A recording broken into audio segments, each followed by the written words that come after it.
আসসালামু আলাইকুম। আজকের আলোচনার বিষয়বস্তু হচ্ছে সহিহ তিরমিজির 1862 নম্বর হাদিস।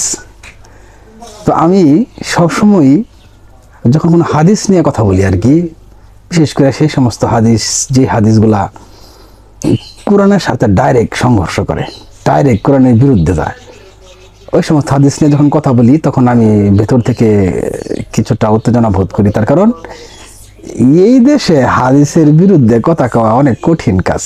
এটার একটা বিশেষ কারণ আছে। তার কারণ যারা বিরোধিতা করে সাধারণত এদের কোরআনের জ্ঞান নাই।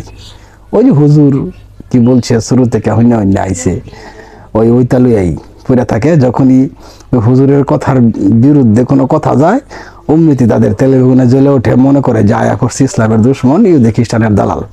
এই কমন বক্তব্য। মূলত একটা কারণ হচ্ছে যে তাদের আসলে কোরআন সম্পর্কে কোনো জ্ঞানই নাই। কিছু আছে হাদিস সম্পর্কে, যার বেশিরভাগই জাল জয় মিথ্যা হাদিস। যাই হোক, তো আজকে এই যে তিরমিজির 1862 নম্বর হাদিস, ওইখানে কি বর্ণনা করা হয়েছে? ওইখানে বর্ণনা করা হয়েছে, যদি কোনো ব্যক্তি একদিন মদ পান করে তাহলে আগামী 40 দিন তার নামাজ হবে না। চিন্তা করে দেখেন, যদি কোনো ব্যক্তি একদিন মদ খায় তাহলে আগামী 40 দিন তার ইবাদত কবুল হবে না, নামাজ কবুল হবে না। এই কথাটা সরাসরি কোরআনের বিরুদ্ধে যায়। তার কারণ আল্লাহ বলতেছে মদ্যপ অবস্থাতেও আপনি নামাজে যেতে পারবেন। আমি না, আল্লাহ বলতেছে। কোথায় বলতেছে আমি আপনাকে দেখাই দেব, আপনি চেক করে দেখতে পারবেন, ইনশাল্লাহ, সমস্যা নেই।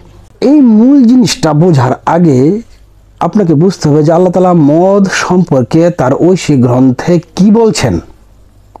সূরা বাকারা 219 নম্বর আয়াত, ওইখানে আল্লাহ তাআলা নবীকে উদ্দেশ্য করে বলতেছেন, তারা আপনাকে মদ ও জুয়া সম্পর্কে জিজ্ঞেস করে, আপনি বলে দিন এই দুটোর মধ্যেই রয়েছে মহাপাপ।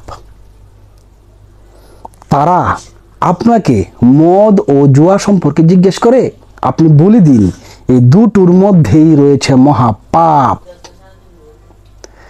তার মানে মহাপাপ মানে কবিরা গুনাহ। আচ্ছা, এরপরে আপনি সূরা মায়দার 90 নম্বর আয়াত দেখেন।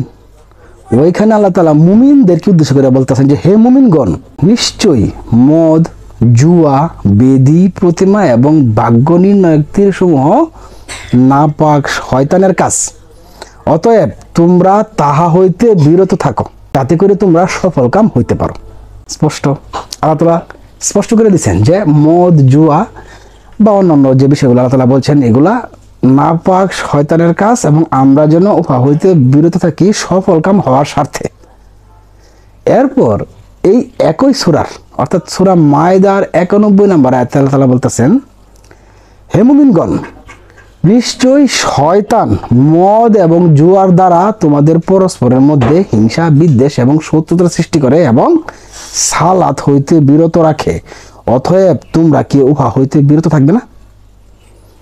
এইখানে বলা বলতেছেন যে শয়তান মদ এবং জুয়ার দ্বারা আমাদের পরস্পরের মধ্যে হিংসা, বিদ্বেষ, শত্রুতা সৃষ্টি করে এবং আমরা যেন উহা হইতে বিরত থাকি।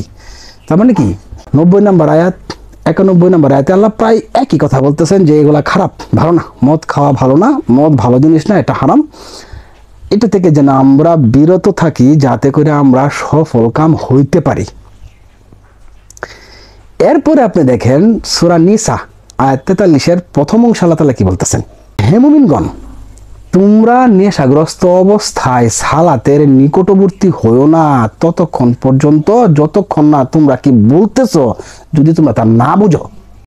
আরেকটু ক্লিয়ার করে বলি, আল্লাহ তাআলা মুমিনদেরকে উদ্দেশ্য করে বলতেছেন যে হে মুমিনগণ, তোমরা নেশাগ্রস্ত অবস্থায় সালাতের নিকটবর্তী হইও না ততক্ষণ পর্যন্ত যতক্ষণ না তোমরা কি বলতেছো সেটা যদি তোমরা না বুঝো।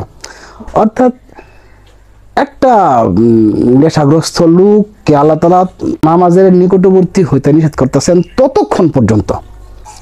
যদি সে ওই লেভেলের নেশা বা ওই পর্যন্ত নেশা করে যে সে নামাজে দাঁড়ায় সে যে কি বলতেছে সে নিজে আসলে বুঝতেছে না, এলোমেলো, তাহলে নামাজে যেতে নিষেধ করছেন আল্লাহ তাআলা। কিন্তু যদি কোনো ব্যক্তি নেশাগ্রস্ত অবস্থায় নামাজে দাঁড়ায় সে কি বলতেছে সেটা যদি সে উপলব্ধি করতে পারে, বুঝতে পারে, তাহলে তো তার জন্য নামাজে যাওয়া নিষেধ নাই।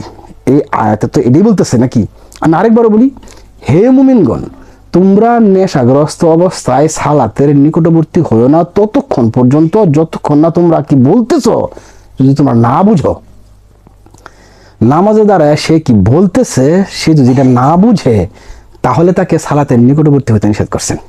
তার মানে যদি নামাজে দাঁড়ায়া সে কি বলতেছে এইটা যদি সে বুঝে তাহলে সে নেশাগ্রস্ত অবস্থায় সে নামাজ আদায় করতে পারবে, এটা আল্লাহ বলতেছে, আমি না। কিন্তু ওই সহিহ তিরমিজির 1862 নম্বর হাদিসে একথা কই পাইল যে 40 দিন তার মানে নামাজ কায়েম হবে না, নামাজ আল্লাহ কবুল করবে না। এই হাদিসের আরো পরের অংশে প্রথম, দ্বিতীয়, তৃতীয়, চতুর্থ আরো অনেক কিছু বর্ণনা করে হাদিসটাকে আরো জটিল করে উঠেছে। 4 নম্বরে বলতেছে যে পরের তার তওবাও কবুল হবে না, নামাজও কবুল হবে না। কি সর্বনাশের কথাবার্তা, পুরোপুরি ভাবে কোরআনের আয়াতের বিরোধী। এখন অনেকেই আমার দিকে সন্দেহের দৃষ্টি দিতে পারেন, বলতে পারেন যে ভাই আপনি মদ খাওয়াকে প্রমোট করতেছেন। এই দেশে ট্রেডিশনাল ইসলামের বিরুদ্ধে বা ট্রেডিশনাল ইসলামে নাই, অর্থাৎ আমরা ছোটকাল থেকে আমাদের হুজুর আমাদের বাপ দাদার মুখ থেকে শুনে আসতেছি এমন কোনো কিছুর বিরুদ্ধে যদি কেউ কোনো কিছু বলে হোক সেটা কোরআনের আয়াত, তাহলে সাধারণ মুসলমানরা সেটা মানতে পারে না, তার উপরে ঝাঁপায়া পড়ে। তার কারণ তার ভিতরে আসলে কোরআনের জ্ঞান নাই। সে ওই যে হুজুর যেটা বলে এইটাই সে মানে, ওই তার শায়েক যেটা এতদিন বলে আসছে ওইটাই সে শুনে আসছে, তার বাপ দাদার আমলের যে সমস্ত কথাবার্তা সে শুনে আসছে এইটার দ্বারাই সে প্রভাবিত। সে ব্যতিক্রম কিছু শুনতে অভ্যস্ত না বিধায় সে যখন এমন কিছু শুনে যেটা তার প্রচলিত ধারণার বাইরে যায় তখন তার মাথা নষ্ট হয়ে যায়। ওই ভিডিওর কমেন্ট বক্সে গিয়া তুই ইসলামের শত্রু, তুই মুনাফিক, তুই ইহুদি খ্রিস্টানের দালাল, নানান ধরনের মন্তব্য করে ওই বক্সে যায়। এর মূল কারণ হচ্ছে তার কোরআনের কোনো জ্ঞান নাই। তবে আমি যেটা বলি, একজন মুমিন মুসলিম হিসাবে যদি কোনো হাদিস আমার রবের আয়াতের বিরুদ্ধে যায় তাহলে সেটা তিরমিজি হোক, বুখারী হোক, আহমদ ইবনে হাম্বলি হোক, হানাফি হোক, শাফি হোক, মালিকি হোক, সেই হাদিসকে ছুঁড়া মারতে আমার এক মুহূর্ত দেরি লাগবে না।